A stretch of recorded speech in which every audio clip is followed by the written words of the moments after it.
నమస్కారం. అమృతధార ప్రేక్షకులందరికీ స్వాగతం, సుస్వాగతం. ఇప్పటివరకు మనం టాలరెన్స్, పేషెన్స్, అడ్జస్ట్‌మెంట్, ఫ్లెక్సిబిలిటీ వీటి గురించి మాట్లాడుకున్నాం.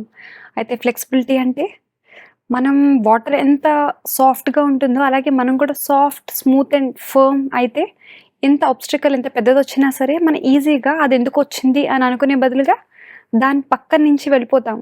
అంటే ఎంత పెద్ద ఆబ్స్టికల్ అయినా సరే మనకది కష్టం అనేది కలిగించదు అన్న విషయం తెలుసుకున్నాము. అయితే దాన్నే ముందుకు సాగిద్దాము. మనతో ఉన్నారు బ్రహ్మకుమారి మంజు అక్కయ్య గారు. వారికి మన స్టూడియోలో స్వాగతం చేద్దాం. అక్కయ్య మీకు మా స్టూడియోలో స్వాగతం, సుస్వాగతం. Thank you. ఓం శాంతి. శాంతి. అక్కయ్య అయితే లాస్ట్ ఎపిసోడ్‌లో మనం డిఫరెంట్‌గా ఫ్లెక్సిబిలిటీ అంటే మనం కొంచెం ఆబ్స్టికల్‌ని బ్లేమ్ చేయకుండా మనకి మనం ఈజీగా మూవ్ అవ్వాలి. అంటే మనకి మనం హ్యాపీనెస్ వేని మనం వెతుక్కోవాలి అని చెప్పారు. బావుంది. అదేవిధంగా బ్రాడ్ మైండ్, విశాల హృదయం కావాలి. ఎవరేమన్నా సరే దాన్ని అబ్జార్బ్ చేసుకునే ఆ పవర్ మనలో ఉండాలి అని చెప్పారు. బావుంది. అయితే నెక్స్ట్ స్టెప్ ఏంటంటారు? లాస్ట్ ఎపిసోడ్‌లో అయితే మీరు అంటే ఒక గుడ్ ఉంటే దాని వెనకాల 10 గుడ్ వస్తాయని చెప్పారు. ఇంకేం అవసరం? యాక్చువల్లీ ఒక మంచి జీవితాన్ని హ్మ్. ఎలాంటి పరిస్థితుల్లోనూ, ఎలాంటి మనుషుల మధ్యనో మనం ఒక మంచి జీవితాన్ని జీవించకి ఇవన్నీ విషయాలు చిన్న చిన్న విషయాలే. హ్మ్. ఇప్పటిదాకా మనము మాట్లాడుకునే విషయాలు పెద్ద కామన్ విషయాలు విషయాలే. కాదు. అవును. మనము మన దగ్గర ఇవన్నీ ఉంది. ఆహ్, కాకపోతే ఇవన్నీ just it's like dried up హ్మ్. డెవలప్ కాక లేదా లేదా ఎలా అప్లై చేయాలో తెలీదు బేసికల్లీ. తెలీదు. ఇప్పుడు ప్రతి మనిషి జీవితంలో అడ్జస్ట్‌మెంట్ ఉంది. ఫ్లెక్సిబిలిటీ ఉంది. Tolerance, patience. చాలా ముఖ్యమైన విషయం ఇక్కడ ఏమంటే, ఎప్పుడు టాలరేట్ చేయాలి? హ్మ్. ఎంత టాలరేట్ చేయాలి? ఎక్కడ ఫ్లెక్సిబుల్‌గా ఉండాలి? ఎంత ఫ్లెక్సిబుల్‌గా ఉండాలి? హ్మ్. ఇప్పుడు ఉండాలనా? తర్వాత ఉండాలనా? అనేటువంటి ఒక దీన్ని డిసర్న్ అంటారు. డిసర్న్ మీన్స్ అంటే డిస్క్రిమినేషనా? డిస్క్రిమినేషన్ అనేది జనాలు ఇది వేరు, అది వేరు, నువ్వు వేరు, నేను వేరు. దీన్ని డిస్క్రిమినేషన్ అని అలాంటి భావనతో అర్థం చేసుకుంటారు. ఓకే. ఇక్కడ డిస్క్రిమినేషన్ అంటే ఎప్పుడు ఏం చేయాలి? హ్మ్. ఎంత చేయాలి? చేయాలా? వద్దా? ఇప్పుడు చేయాలా? ఇలాంటిది ఇది రైటా? ఇది రాంగా? అనేదే మనకి తెలియలేదంటే ఇప్పుడు మీతో ఇప్పుడు అడ్జస్ట్ చేయాలా? ఇప్పుడు చేయరాదా? హ్మ్. ఎంతవరకు చేయాలి? ఇది ఉంటే కదా నేను అడ్జస్ట్ చేసి ఇప్పుడు అడ్జస్ట్‌మెంట్ నాకు వచ్చేసింది. హ్మ్. ఫ్లెక్సిబుల్‌గా ఉండడం నేను నేర్చుకునేసాను. హ్మ్. బట్ ఎక్కడ అడ్జస్ట్ కావాలి? హ్మ్. ఎక్కడొద్దు? ఎక్కడ చేయాలి? ఎక్కడ మాట్లాడాలి? ఎక్కడ మాట్లాడొద్దు? దట్టు ఎంతవరకు? ఎంతవరకు? హ్మ్. సహన చేయాలి. ఇక్కడ సహన చేయాలా? ఫేస్ చేయాలా? హ్మ్. I don't know. కొన్నిసార్లు మనం ఏం చేస్తామంటే మన దగ్గర ఉండే కెపాసిటీస్, మన దగ్గర ఉండే ఎబిలిటీస్‌ని మనం ఉల్టాగా ప్రయోగం చేస్తాం. అవును. ఎక్కడైతే మనం ఫ్లెక్సిబుల్‌గా ఉండాలో అక్కడ మనం సహిస్తాము. లేకపోతే రిజిడ్‌గా ఉంటాం. ఫేస్ చేయడానికి ఆ పవర్ చూపిస్తాం. సో, ఉల్టా అయిపోతుంది. బట్ హియర్ ఒక అన్నిటికీ జీవితంలో అన్నీ దీంట్లో ఒక విధానం ఉందన్నమాట. హుహు. ఇప్పుడు ఒక ఇల్లు ఉందంటే ఒక వాకిలుంది. హ్మ్. రావడం, పోవడం వాకిలి మూలకంగానే రావాలి. అది విధం. హ్మ్. ఓకే. కిటికీ నుంచి ఎవరు రారు. లేదు. ఇక్కడ కూడా దూరి రావచ్చు గదా! నేను చిన్నగానే ఉన్నాను. ఇక్కడొస్తే ఏమంట? తెరిసే ఉంది. ఇక్కడ కూడా వాకిలుంది. కానీ అది పర్పస్ దాని గురించి కన్‌స్ట్రక్ట్ చేయలేదు. పర్పస్. సో, హ్మ్. ప్రతి దానికి ఒక విధానం ఉంది. దీనికి ఇదే అని ఉంది. హ్మ్. మీరు దూరం రావచ్చు, కిటికీ నుంచి దూరం రావచ్చు. కాకపోతే అది విధానం కాదు. హ్మ్. వాకిలి కూడా ఉంది గదా! అది వచ్చేకి పోయేకే ఉంది. హ్మ్. సో, అదేలా జీవితంలో ఇది విధానము. ఈ విధానంతో మనం జీవిస్తే ఇలా ఉంటే బాగుంటుంది. హ్మ్. ఇక్కడ కూడా ఉండొచ్చు కదా! అందులో ఏం తప్పు అనుకుంటే ఉండొచ్చు. కాకపోతే ఎక్కడో తగులుతుంది. ఇప్పుడు ప్రతిసారి కిటికీ నుంచి దూరిపోతుంది. ఎక్కడో తల తగులుతుంది. కాలు ఇదైతుంది. చాలా వంగి రావాలి. కష్టపడాల్సొస్తుంది. హ్మ్. సో, ఇక్కడ మన జీవితంలో హాయిగా జీవించేదానికే మనం జీవితమే ఉంది. హ్మ్. హ్యాపీగా ఉండాలనే మనం జన్మమే తీసుకున్నాం. అవును. ప్రతిరోజు ఇలా ఇరుక్కుంటూ, కష్టపడుతూ, ఒక లిమిటేషన్స్ వేసుకుంటూ చస్తూ బతకడం దానికోసం బతకడమే మనం- కాదు. దానికోసం మనం రాలేదు. అవును. So why are we making it more harder and harder, difficult, అవును. more difficult? Mm. It's because ఆ విధానం మనకి తెలియదు.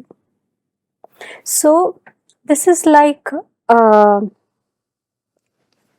ఒక సిచ్యువేషన్ని ఎగ్జాక్ట్గా అర్థం చేసుకోవడం చాలా ఇంపార్టెంట్. ఒక మనిషిని అర్థం చేసుకోవడం చాలా ఇంపార్టెంట్. Mhm. ఇప్పుడు కొన్నిసార్లు ఏమవుతుందంటే కొంతమంది చాలా హార్ష్గా మాట్లాడతారు. Mm. మనకు అనిపిస్తుంది ఏంటి చాలా రూడ్గా మాట్లాడతారు అనిపిస్తుంది. వాళ్ళ హృదయం చాలా మంచిది, చాలా అంటే చాలా సాఫ్ట్ అన్నమాట. కొంతమంది చాలా బాగా మాట్లాడతారు. అలా లోపల చాలా మేబీ చాలా రిజిడ్ గా ఉండొచ్చు వాళ్ళు. వాళ్ళు చాలా తేనె అలా కారిపోయేలా అంత స్వీట్ గా మాట్లాడచ్చు. స్వీట్గా మాట్లాడొచ్చు. కాకపోతే వాళ్ళ హృదయంలో చాలా తప్పు ఆలోచనలు, తప్పు ఇంటెన్షన్స్ ఉండొచ్చు.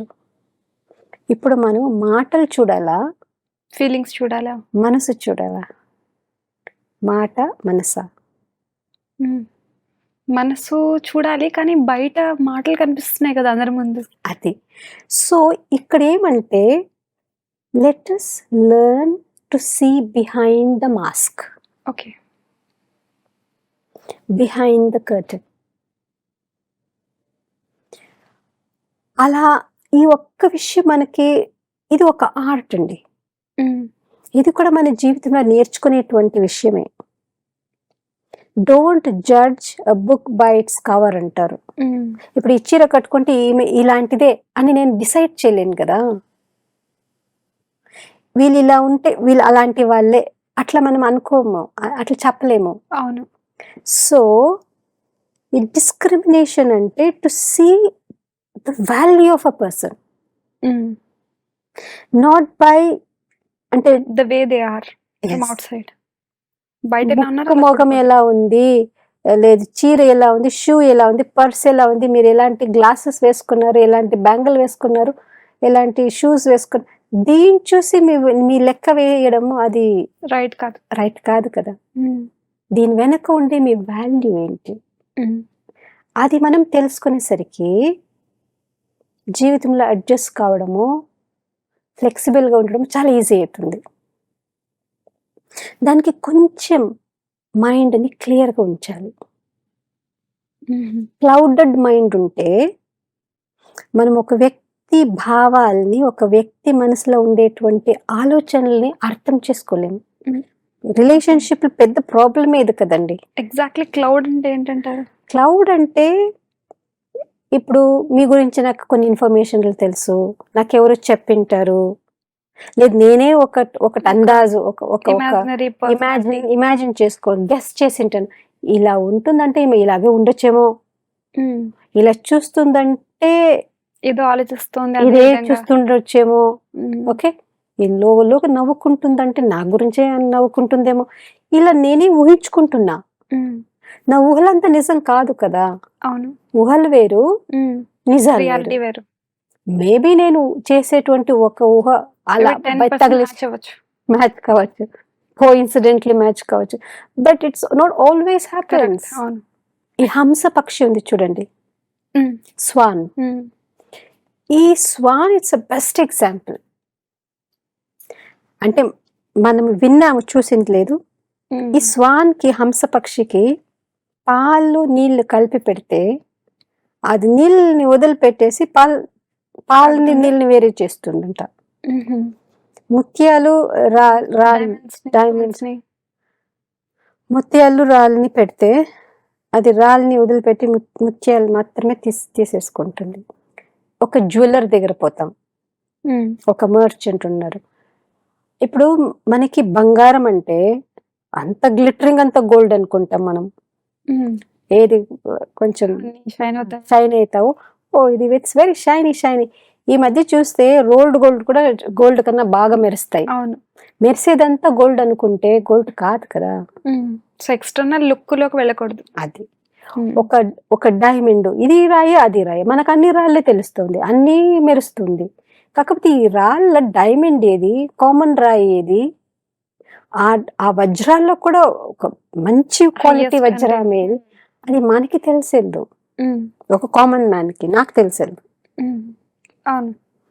కాకపోతే అందులో ఎక్స్పర్ట్ ఉండే వ్యక్తి ఇది డైమండ్, ఇది కామన్ రాయి అని చెప్తాడు.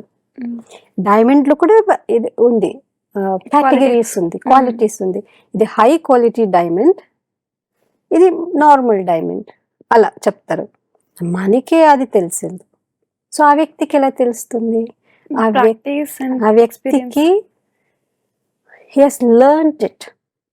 తన అది ఒక డైమండ్ని ఇంకొక డైమండ్ క్వాలిటీని కనిపెట్టేటువంటి ఒక విషయాన్ని తను నేర్చుకున్నాడు జీవితంలో. కాబట్టి తను డైమండ్ మర్చెంట్ గా మారి డైమండ్ బిజినెస్ చేస్తున్నాడు. ఇప్పుడు మనము కూడా జీవితంలో మనిషి పరిస్థితి మనకు అర్థమే అయ్యేదు. ఒకరు తప్పు చేస్తే అందరూ తప్పు చేసే వాళ్ళే అనుకునేస్తాం. ఒకరు మంచి చేస్తే అందరూ మంచి చేస్తారేమో అని అనుకునేస్తాం. ఇట్లా ఉంటే అంతా అట్లనేమో అనుకునేస్తాం. దీనికి ఒక డిఫరెన్స్ అనేది, ఒక మార్క్ అనేది, డిమార్కేషన్ మనకి తెలిసేదే లేదు. ఆ వ్యత్యాసం ఉంది కదా, ఆ తేడా మనకు అర్థం కావట్లేదు. ఎందుకంటే మన మైండ్ లో అంత ఫైన్ క్లీన్ లేదు. మనసు అనేది ఎంత క్లీన్ గా ఉంటే, ఎంత క్లారిటీ ఉంటే, వితౌట్ బౌండరీస్ అనక వితౌట్ నెగటివిటీస్. ఓకే. ఇక్కడ క్లెన్లీనెస్ అనేది మనసులో చాలా దుమ్ము అంటే తెలుసు కదా, డస్ట్ ఉంది. కాబట్టి ఇప్పుడు వజ్రం మీద కూడా చాలా డస్ట్ ఉంటే వజ్రం కూడా కనిపించదు. వజ్రం ఒక మెరుపు అది కప్పి పడేస్తుంది. అవును. ఇప్పుడు సూర్యుడు ఎంత పవర్ఫుల్, ఎంత బ్రైట్, ఒక్క మేఘం వస్తే సూర్యుడు కప్పి పడిపోతాడు. సో ఇంత మబ్బే 10 minutes కానీ 1 full day కూడా కప్పి అది ఉండొచ్చు. ఒక మేఘం వస్తే సూర్యుడు ఆ కిరణాలని అడ్డం పెట్టచ్చు. అలాంటప్పుడు మనసులో నెగటివిటీ అనేది ఇది మేఘం. మన రియల్ షైన్, ప్రతి మనిషిలో ఒక షైన్ ఉందండి. ప్రతి మనిషిలో ఒక స్పార్క్ ఉంది. ప్రతి మనిషిలో ఒక మెరుపు ఉంది. ఈ నెగటివిటీస్ అనేది ఆ మెరుపుని కప్పిపడేస్తుంది. ఓకే. ఇప్పుడు మీ మెరుపు నాకు కనపడట్లేదు, ఎందుకంటే నా కళ్ళు ముందు కప్పిపడి ఉంది. ఇప్పుడు నేను రెడ్ గ్లాసెస్ వేసుకుంటే మొత్తం వరల్డ్ అంతా రెడ్ లో కనిపిస్తుంది. అయితే రెడ్ కాదు కదా, మీరు కూడా రెడ్ గా కనిపిస్తారు. ఈ బ్లూ కనిపించదు. ఏంటి తల నుంచి కాలు దాకా రెడ్ గా కనిపిస్తుంది అంటే నా గ్లాసులు తీయాలి నేను. మీరు రెడ్ కాదు, నా కళ్ళు మాత్రమే రెడ్. ఓకే. సో నా కళ్ళ మీద రెడ్ కప్పింది కాబట్టి నాకు రెడ్ కనిపిస్తుంది. ఆ మెరుపు కనిపించదు, ఆ రియల్ కలర్ కనిపించదు. సో ఈచ్ పర్సన్, ప్రతి మనిషిలో ఒక రియల్ కలర్ ఉంది, ఒరిజినల్ కలర్ ఉంది, ఒరిజినల్ ఒక మెరుపు ఉంది. ఆ మెరుపుని మనం మీ మెరుపు నేను చూసేదైతే, నా మెరుపు మీరు చూసేదైతే, మీ బోత్ ఆర్ హ్యాపీ కదండి. అవును. ఇప్పుడు మీ మెరుపు మీద నా నెగటివిటీ కప్పిపడి ఉంది, నా మెరుపు మీద మీ నెగటివిటీ కప్పిపడి ఉంది అంటే మనం ఇద్దరు నెగటివిటీనే చూసుకుంటున్నాం. ఆ కప్పిండే మబ్బే కనిపిస్తుంది. మీ మబ్బు నాకు కనిపిస్తుంది, నా మబ్బు మీకు కనిపిస్తుంది. ఆ మబ్బు వెనకుండే మెరుపు మన ఇద్దరికి కనపడట్లేదు. సో మనం ఇద్దరు ఒకరినొకరు బ్లేమ్ చేసుకుంటున్నాం. ఈ మబ్బులు నాకు ఇదేంటి, ఇదంతా బ్లాక్, మీకు ఇదంటే ఏంటి block. So we only see block in each other. నేను చెప్పినట్లుగా మనం ఎవరినైనా అంటాం, వీళ్ళు నన్ను కంప్లీట్ గా అర్థం చేసుకోలేదు అని. సో బేసికల్లీ మబ్బులు వల్ల వాళ్ళ నెగటివిటీ. ఏంటి ఈరోజు సూర్యుడే రాలేదు, సూర్యుడు ఎప్పుడో వచ్చాడు, తను ఎప్పుడో వచ్చాడు, తన డ్యూటీనే ఆ టైంకి వచ్చేస్తాడు. కాకపోతే మబ్బులు ఉంది కాబట్టి మనకి కనపడట్లేదు. సూర్యుడు అక్కడే ఉంటాడు, ఎక్కడ పోతాడు. ఆ మబ్బులు కొంచెం ఇలా తప్పుకుంటే సూర్యుడు క్లియర్ గా కనిపిస్తాడు. సూర్యుడు ఆ కిరణాలు మళ్ళీ వస్తుంది, then again it's bright. So clarity of mind. Okay. ఎన్నో నెగటివిటీస్ అనేది అది ఒక పెద్ద సబ్జెక్ట్ అండి. ఆ మబ్బులు అంటే ఏంటి, నెగటివిటీ ఏంటి, నెగటివిటీ నా నా ఒక మెరుపుని కప్పు పడేస్తుంది, ఎదుటి మనిషిలో ఉండేటువంటి కూడా మెరుపుని మనం చూడలేం. మనం చూడలేము. సో నాకు కూడా నా మబ్బులే కనిపిస్తోంది, మీలో కూడా మబ్బులే కనిపిస్తుంది. ఎక్కడ చూస్తేనే మబ్బులే ఉంది. ఈ ఒక జాండీస్ ఉంటుంది చూడండి, జాండీస్ రోగం ఉంటే వాళ్ళకి అంత yellow కనిపిస్తుందంట.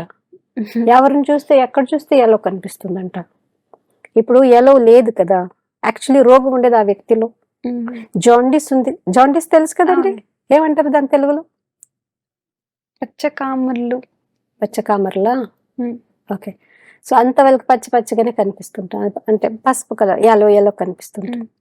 So I have to correct my eyes. ఈ మధ్య చాలా ఇదిలో కరెక్షన్స్ ఉన్నాయి. Vision correction, eye correction, face correction, lip correction, ఆ కరెక్షన్, ఫలానా కరెక్షన్.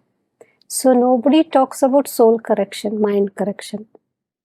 కరెక్షన్ వాస్తవం ఇక్కడ కదా కావాలి. అవును. నేను విజన్ కరెక్ట్ చేసుకొనొచ్చు, క్లియర్గా కనిపిస్తుంది. నేను లిప్ కరెక్షన్ చేసుకొనొచ్చు, so my lips come back to its shape. అది కరెక్షన్, ఈ కరెక్షన్. ఇది ఫిజికల్గా కనపడేటువంటి ఆర్గన్స్ని మనం కరెక్ట్ చేసుకొనొచ్చు. What about the mind? కంటికి కనబడకుండా ఉండే మైండ్ని కరెక్ట్ ఇలా చేసుకునేది, దాని గురించి మనం అసలు ధ్యానమే పెట్టాం. అసలు మైండ్ కరెక్ట్ చేసుకుని ఉంటే అసలు ఇది ఫిజికల్ అపియరెన్స్ కూడా మనం చూడం బేసికలీ. సో జీవితానికి అన్ని ప్రాబ్లమ్స్కి కారణమే మైండ్. థాట్స్, ఆలోచన, feelings, emotions, understanding, behaviour, attitude, moods. ఇవే కరెక్ట్ కాలేదంటే జీవితంలో ఏం కరెక్ట్ చేసుకుంటేనూ మైండ్ కదా లీడ్ చేస్తుంది జీవితాన్ని. ఒక వ్యక్తి జీవితాన్ని డ్రైవ్ చేసేది, కార్ని డ్రైవ్ చేసేదానికి స్టీరింగ్ ఉంది. ఆ స్టీరింగ్ తిప్పితే లెఫ్ట్కి రైట్కి. సో మైండ్ అనేది జీవితానికి స్టీరింగ్ లాంటిది. ఆ స్టీరింగే అవుట్ ఆఫ్ కంట్రోల్ ఉంటే నీ ఎలా తిప్పేది? సో కరెక్ట్ అక్కడ కదా చేయాలి. So clarity of mind. ఎవరి మనసు క్లీన్గా ఉంటుందో, ఫ్రీ ఫ్రమ్ ఆల్ నెగటివిటీస్, నకారాత్మక విచారాల నుంచి, ఆలోచనల నుంచి, ఫీలింగ్స్ నుంచి మనసు కొంచెం దూరంగా, అతీతంగా ఉండేలాగైతే ఎదురుకుండా మైండ్ కూడా మనం క్లియర్గా కనిపిస్తుంది, మెరుపు కనిపిస్తుంది, ఆ మంచితనం కనిపిస్తుంది. So I know I can differentiate what is good and what is bad, what is bad and what is good, what is right and what is wrong. జీవితంలో అన్నిటికన్నా ఇంపార్టెంట్ ప్రతి అడుగులో we have to make a decision. ఇప్పుడు ఈ చీర కట్టుకోవాలన్నా ఆ చీర కట్టుకోవాలన్నా ఇది డిసిషన్ కదండి. మీ ముందు 10 చీరలు ఉన్నాయి, ఏది కట్టుకోవాలి? This is called as power of choice. ఒక వ్యక్తికి పవర్ ఆఫ్ చాయిస్ ప్రతి వ్యక్తికి ఉంది. కాకపోతే ఈ పవర్ ఆఫ్ చాయిస్ని మనం ప్రాపర్గా ఉపయోగించకపోవడానికి కారణమే మనకి డిఫరెన్షియేట్ చేసే మనకు తెలియదు కాబట్టి. we make wrong choices, take wrong decisions, జీవితాంతం సఫర్ కావాలి. అయ్యో ఇది కాక అది చేసింటే చాలా బాగుండేది అని. నేను ఈ కాలేజీకి పోక ఆ కాలేజీలో చాలా బాగుండేది, ఈ అబ్బాయిని కాక ఆ అబ్బాయిని పెళ్లి చేసుకుంటే చాలా పెళ్ళయి 2 పిల్లలు ఉన్నారు, వాళ్ళకి పెళ్ళి అయిపోయింది. ఇప్పుడు నేను కూర్చొని ఆ అబ్బాయి కాదు ఈ అబ్బాయిని పెళ్లి చేసుకుంటే, నాకు ఈ అమ్మాయిని కాదు ఆ అమ్మాయిని పెళ్లి చేసుకో, ఇప్పుడేం చేయాలి? సో ఏదో ఒక్కటి డెసిషన్స్, పవర్ టు చూస్. ఈ చీర కాక ఆ చీర కొన్నింటి చాలా బాగుంటా ఉండే, కొనిందాయా కట్టుకుందా, ఎప్పుడు అది కొనాలి అంటే so you have to go again and do another action. So first differentiate చేసేటువంటి ఎబిలిటీ మనలో చాలా చాలా ముఖ్యం. ఇది మనలో లేదు. అందుకే there was a beautiful poem. చిన్నప్పుడు స్కూల్లో పోయేటప్పుడు మీరు కూడా చదివింటారు. హ్మ్. ఇట్ మీనింగ్స్ అంటే ఆ పోయం అర్థం ఏమంటే, రాంగ్గా ఉండేదాన్ని నేను రైట్ అనుకుంటూ ఉన్నాను, హ్మ్. రైట్గా ఉండేది రాంగ్ అనుకుంటున్నాను, హ్మ్. మంచిదాన్ని చెడు అనుకుంటున్నాను, చెడుది మంచి అనుకుంటున్నాను. ఇప్పుడు వర్షాలు వస్తే వర్షాలు ఎందుకు వచ్చింది, మంచిగా ఎండ వస్తే బాగుంటుంది అనుకుంటున్నా. ఎండ వస్తే అయ్యో ఎండ ఎందుకుంది, వర్షాలు వస్తే బాగుంటుంది కదా అని అనుకుంటున్నా. సో మనసు అనేది ఏది కావాలి ఏది వద్దనేది తెలీదు. ఇది ఉంటే అది కావాలి అనుకుంటుంది, కోరుకుంటుంది. అది ఉంటే ఇది కావాలి అని కోరుకుంటుంది. అవునక్క, కరెక్ట్. మంచిది చేస్తే ఇది మంచిదా, ఇది చెడా, మంచిదా, చెడు ఉండొచ్చా, మంచిది ఉండొచ్చా, కన్ఫ్యూజన్. మన దగ్గర ఉన్నదాన్ని మనం అప్రిషియేట్ చేయట్లేదు. ఇలా ఇలా పోతూ పోతూ ఇది అది డిఫరెన్షియేట్ చేసేకి మనకి తెలిసేదు. హ్మ్. కాబట్టి మనం డిసైడ్ చేయలేము. సో నెక్స్ట్ ఎపిసోడ్లో ఒక మనిషి జీవితంలో డిసిషన్ అనేది ఎంత ముఖ్యం. ఇప్పుడు ఈ అన్ని టాలరెన్స్ ఉంది, పేషెన్స్ ఉంది, ఫ్లెక్సిబిలిటీ ఉంది, డిస్క్రిమినేషన్ ఉందంటే మనలో ఒక వ్యక్తి జీవితంలో అతి ముఖ్యమైన ఒక అంశం. ప్రతి అడుగులో ప్రతి స్టెప్లో ఒక వ్యక్తి తీసుకునేటువంటి నిర్ణయం, ఆ నిర్ణయ ఒక డిసిషన్ మేకింగ్ ఎబిలిటీ లేదా ఆ పవర్ ఆఫ్ చాయిస్ ఎంత ముఖ్యమో అనే దాని గురించి మనం వచ్చే ఎపిసోడ్లో కొన్ని విషయాలు తెలుసుకుందాం. చాలా బాగా చెప్పారు అక్క. అయితే లైఫ్లో అన్ని మన సిట్యుయేషన్స్ని మనకు అన్నీ తెలిసింది. ఇప్పుడు టాలరెన్స్ తెలిసింది, ఫ్లెక్సిబిలిటీగా ఉండాలని తెలిసింది. కానీ ఎక్కడ ఎలా ఉండాలి అన్నది చాలా ఇంపార్టెంట్ విషయం మీరు చెప్పారు. గుడ్ ఏది, బ్యాడ్ ఏది అని మనం కొంచెం డిఫరెన్షియేట్ చేసే ఎబిలిటీ మనలో ఉండాలి అని బాగా చెప్పారు అక్క. ఇంత అమూల్యమైన సమయాన్ని కేటాయించి మా స్టూడియోకి వచ్చి చెప్పినందుకు హృదయపూర్వక ధన్యవాదాలు. ఓం శాంతి. అంశం ఇప్పటివరకు మనం టాలరెన్స్, అడ్జస్ట్మెంట్, ఫ్లెక్సిబిలిటీ అంటే ఏంటో తెలుసుకున్నాము. దాంతోపాటు ఈరోజు మనం ఇవన్నీ ఉండాలి అంటే డెఫినెట్గా మనకి ఫస్ట్ గుడ్ అండ్ బ్యాడ్ ఏంటి అని డిస్క్రిమినేషన్ ఎబిలిటీ అనేది కావాలి అని తెలుసుకున్నాము. అయితే నెక్స్ట్ ఎపిసోడ్లో మన డెసిషన్స్ ఎలాగ తీసుకోవాలి అన్న విషయం గురించి చర్చించుకుందాం. ఇవన్నీ విషయాలు మీకు మీ లైఫ్లో ఉపయోగపడతాయని ఆశిస్తూ సెలవు తీసుకుంటున్నాము.